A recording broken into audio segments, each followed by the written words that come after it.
Internet के अंदर जितनी भी वेबसाइट्स हैं, जितने भी डोमेन्स हैं हमारी जो इंटरनेट के ऊपर हैं, उनके जो आईपी एड्रेसेस हैं वो डीएनएस के पास हैं। जी let's start. DHCP server basically use किया जाता है आईपी एड्रेसेस को डायनामिकली असाइन करने के लिए। तो एक प्रोटोकॉल यूज़ होता है जिसको हम कहते हैं डायनामिक होस्ट कॉन्फ़िगरेशन प्रोटोकॉल, जो कि आपकी ओएसआई मॉडल की लेयर नंबर 7 पे काम करता है, एप्लीकेशन लेयर पे। और इसका बहुत ज़्यादा यूज़ है इंडस्ट्री के अंदर, बिकॉज इट्स वेरी कॉमन कि जब भी आपने अपने डिवाइस को आईपी देना है तो देर आर टू वेज। या आप डिवाइस को खुद ऑन करें, उसकी आईपी सेटिंग में जाएं और स्टैटिकली खुद आईपी एंटर करें, जैसे अभी आप लोग पैकेट ट्रेसर में करते हैं। दूसरा मेथड क्या है कि कोई ऐसा मैकेनिज्म हो कि डिवाइस जो है वो जैसे ही ऑन हो तो उसको ऑटोमेटिकली आईपी मिल जाए, आपको उसके अंदर जाके स्टैटिकली आईपी ना देना पड़े। तो इट्स वेरी कॉमन कि अगर मेरे पास 100 कंप्यूटर्स हैं एट अ टाइम, तो मुझे 100 कंप्यूटर्स को आईपी देना बहुत मुश्किल होगा अगर मैं हर कंप्यूटर को 1 बाय 1 आईपी दूं, स्टैटिकली अगर आईपी देता हूं। तो उसका आसान तरीका क्या है कि मैं डीएचसीपी यूज़ कर लेता हूँ। डीएचसीपी क्या काम करता है कि डीएचसीपी आपके होस्ट को ऑटोमेटिकली आईपी असाइन कर देता है। तो there are two ways of configuring an IP address on a device, static way है और एक डायनामिक है। अब इट डजेंट मीन कि DHCP जो है वो दो वेज प्रोवाइड कर रहे हैं। DHCP यूज करते हैं डायनामिकली आईपी असाइनमेंट के लिए। यहाँ पे ये जो स्टैटिक लिखा हुआ है इसका मतलब है कि आप कंप्यूटर को स्टैटिक आईपी दे सकते हैं। इट डजेंट मीन कि DHCP का ताल्लुक स्टैटिक से है। DHCP works only for dynamically assignment. Okay, these are the different applications. Mean आप अपने घर में जो वाईफाई राउटर इस्तेमाल करते हैं, क्या आप अपने लैपटॉप को या अपने मोबाइल डिवाइस को खुद स्टैटिक आईपी देते हैं? नो, मीन्स नहीं देते। बिकॉज जैसे ही हम अपनी डिवाइस ऑन करते हैं, लैपटॉप ऑन करते हैं, अपना मोबाइल ऑन करते हैं, तो हमारा मोबाइल ऑटोमेटिकली इंटरनेट से कनेक्ट हो जाता है।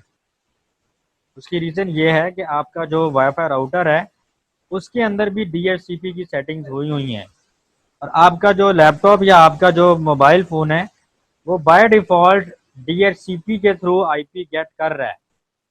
उसकी बाय डिफ़ॉल्ट सेटिंग DHCP पर हुई हैं। इसी तरीके से मैं आपको दिखा देता हूं कि मेरे लैपटॉप की जो सेटिंग्स हैं वो DHCP पर हैं या नहीं। ncpa.cpl की कमांड यूज़ करते हैं और ये आपको तमाम जो आपके नेटवर्क इंटरफेस कार्ड्स हैं वो शो करवा देता है। अब मेरे इस टाइम लैपटॉप के ऊपर बहुत ज़्यादा कार्ड्स आपको नज़र आ रहे होंगे। उसकी रीज़न है कि मैंने काफ़ी डिवाइसेस वर्चुअल मशीन्स बना के ऑन की हुई हैं। देखें वर्चुअल मशीन्स, ये काफ़ी सारे वर्चुअल हैं। एक ये वाईफाई है, एक मेरा लैन का कार्ड है और एक मेरा ब्लूटूथ के साथ कनेक्शन है। अभी क्योंकि मैं वाईफाई से कनेक्ट हूँ, इसके प्रॉपर्टीज़ में जाता हूँ और मैं देखता हूँ क्या मैंने इसको मैनुअल आईपी दिया हुआ है या ये ऑटोमेटिक आईपी ले रहा है। तो इसकी देखें आप TCP IP वर्जन 4 की प्रॉपर्टीज़ में जाएं, ये देखें obtain N IP address automatically, obtain DNS server address automatically.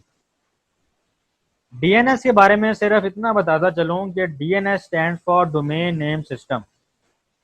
Domain name system basically क्या चीज़ है, सिंपल वर्ड्स में कि लाइक आप फेसबुक, अब आपको याद है कि यार कोई फेसबुक भी कोई वेबसाइट है, Yahoo, Google, YouTube, there are number of website जो आपको याद रह जाती हैं। बट अगर आपको इनके आईपीज याद करने हो जाएं कि फेसबुक का क्या आईपी है, याहू का क्या आईपी है, तो आप बहुत ज़्यादा कंफ्यूज हो जाएंगे, बल्कि आप मेमोराइज ही नहीं कर सकते। इसी तरह सिंपल अपने मोबाइल को आप ऑन करते हैं, आपको ये याद होता है कि अच्छा फैसल का नंबर क्या है, नंबर नहीं याद, बट फैसल याद है। अच्छा मेरे पास फैसल है, आप फैसल से सर्च करते हैं, फैसल का नंबर आ जाता है। You don't memorize the all the names और even numbers. You just type Faisal, Faisal का नंबर आ जाता है। You just type Abdullah, Abdullah का नंबर आ जाता है। इसी तरह डोमेन नेम सिस्टम एक इंटरनेट की फोन डायरेक्टरी है। इंटरनेट के अंदर जितनी भी वेबसाइट्स हैं, जितने भी डोमेन्स हैं हमारी, जो इंटरनेट के ऊपर हैं, उनके जो आईपी एड्रेसेस हैं वो डीएनएस के पास हैं। मींस आप याहू लिखते हैं तो याहू के बैकएंड पर जो आईपी एड्रेस है याहू के सर्वर का, उसके साथ आपकी कम्युनिकेशन होती है, ना कि आप याहू के नाम से कम्युनिकेट कर रहे हो। याहू का जो नाम है इसको हम एप्लीकेशन स्पेसिफिक एड्रेस कहते हैं। ये भी ज़रूरी है बिकॉज आप इसको याद रख सकते हैं, लेकिन इसके बैकएंड पे जो आईपी एड्रेस है आपकी असल कम्युनिकेशन उसके साथ होती है। तो डीएनएस बेसिकली आपका आईपी या आपका जो डोमेन नेम है इसको रिजॉल्व करवाता है। आप याहू लिख दें तो ये बैकएंड पर आईपी फाइंड आउट करके आपकी कम्युनिकेशन करवा देगा। आप सिंपल याहू का आईपी लिख के सर्च करेंगे, मीन्स के गूगल एड्रेस बार में जाएं और सिंपल आप गूगल का आईपी लिखें, एड्रेस बार में एंटर करें, तो ये आईपी के बैक एंड पर भी उसका जो डोमेन नेम है यानी google.com, उसको फाइंड आउट करके आपको गूगल का होम पेज शो करवा देगा। तो इसके अंदर दो लुकअप जोन होते हैं, एक को हम कहते हैं फॉरवर्ड लुकअप जोन, एक को कहते हैं backward lookup zone. Forward lookup zone ये होता है कि आपके पास डोमेन नेम है और आपने एड्रेस बार में जाके लिखा google.com, इसको कहते हैं फॉरवर्ड लुकअप जोन। तो उसने क्या करना है कि google.com का जो पीछे आईपी है वो फाइंड आउट करना है और आपकी कम्युनिकेशन हो जाएगी गूगल के साथ। रिवर्स लुकअप जोन ये होता है, या जिसको बैकवर्ड लुकअप जोन कहते हैं, कि आप आईपी एड्रेस लिखें गूगल के ऊपर, सॉरी एड्रेस बार में जाके, तो आपको ये google.com का होम पेज शो करवा देता है। This is the very simple concept of DNS. मैं बात कर रहा था डीएचसीपी की। तो अपने ऑफिस में अगर आप बैठे हुए हैं, कॉफ़ी शॉप में बैठे हुए हैं, तो आप जाते हैं और आप सिंपल क्या होते हैं वहाँ पर जो वाईफाई इंटरनेट होता है जिसको सर्विस सेट आइडेंटिफायर कहते हैं, एसएसआईडी। लाइक मेरे वाईफाई का नाम क्या है, मीन्स के मैं अपने अवेलेबल वायरलेस नेटवर्क में डिफरेंट एसएसआईडी देखता हूँ, तो जो मेरे जिसके सिग्नल ज़्यादा अच्छे आ रहे हो मैं उससे कनेक्ट हो जाता हूँ। कनेक्ट होने के बाद सिंपल आपको वो डीएचसीपी प्रोसेस चलता है और आपको एक डायनामिकली आईपी असाइन हो जाता है। अब डीएचसीपी सर्वर या डीएचसीपी प्रोटोकॉल काम किस तरह से करता है। एक लीड जनरेशन प्रोसेस होता है जिसको हम डोरा प्रोसेस भी कहते हैं। ये एक 4 स्टेप प्रोसेस होता है जिसमें डोरा बेसिकली उसके अंदर जो फर्स्ट डी है that is stand for discover, उसके बाद ओ है, O stand for offer, R stand for request and A stand for acknowledgement. तो बिफोर स्टार्टिंग डोरा प्रोसेस, ये एक टर्मिनोलॉजी है डीएचसीपी स्कोप। इसका मतलब ये नहीं है कि what is the scope of BSIT degree program, कि आप कहेंगे जी इसके बहुत ज़्यादा बेनिफिट्स हैं, इसके फ्यूचर में बहुत ज़्यादा हमारा हर जो डिवाइस है वो इंटरनेट से कनेक्ट हो रही है, तो आने वाले दौर में आईटी का बहुत अच्छा स्कोप है, सो ऑन।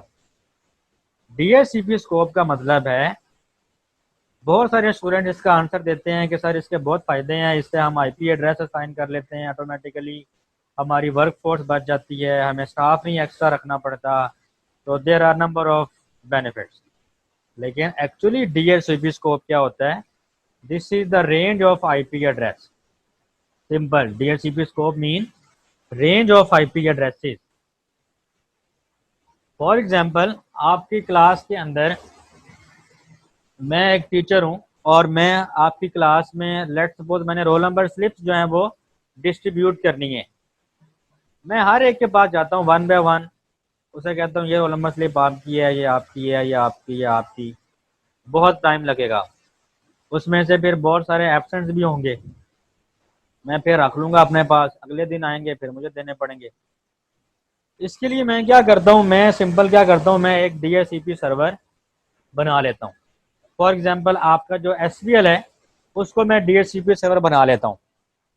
अच्छा, अब DHCP सर्वर करेगा क्या, जो स्टूडेंट उसके पास आएगा, अब SVL किसी के पास नहीं जाएगा, बल्कि जो स्टूडेंट उसके पास आएगा और कहेगा कि भाई मेरा रोल नंबर स्लिप मुझे दे दें, मैंने पेपर हल करना है, उसको वो रोल नंबर स्लिप दे देगा, जस्ट लाइक अ टिकट। उसके ऊपर कोई नाम मेंशन नहीं है, जस्ट नंबर्स मेंशन है 1 2 3 4।